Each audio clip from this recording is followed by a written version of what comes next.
Tahap sosialisasi, Wenli Tenu sebut Said Latukonsina punya hati dengan PDI Perjuangan. Komandan Pangkalan Utama TNI Angkatan Laut dan Lantamal 9 Ambon, Brigjen TNI Said Latukonsina mensosialisasikan dirinya sebagai bakal calon Gubernur Maluku di Sekretariat PDI Perjuangan Kota Ambon.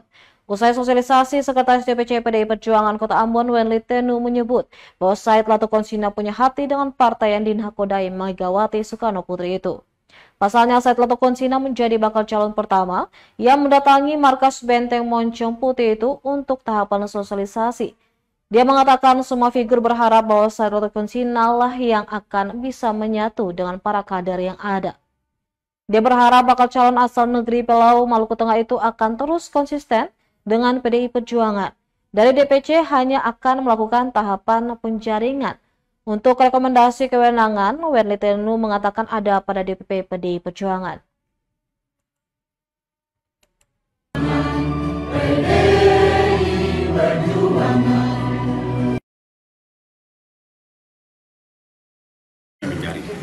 Tapi bahwa komunikasi di luar resmi itu tetap ada. Tetap pasti di antara kita ada punya komunikasi baik dengan DPP, kami akan melakukan. Kalau ditanya pasti kami minta. Dan pasti secara resmi akan ditanya. Walaupun secara tidak struktur partai DPP, tapi banyak siapa yang datang ke kita jelaskan. Dan bahwa memang beliau tidak bisa tertutup bahwa memang beliau yang datang ke kita dan berarti beliau menyintai partai kita.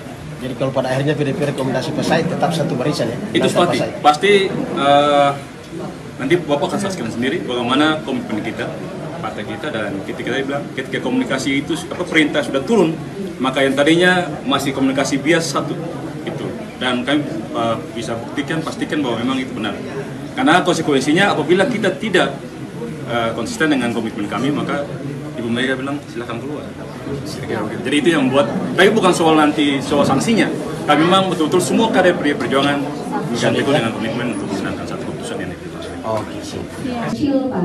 Bisa dikatakan hanya 5% dari seluruh. Download Tribun X sekarang, menghadirkan lokal menjadi Indonesia.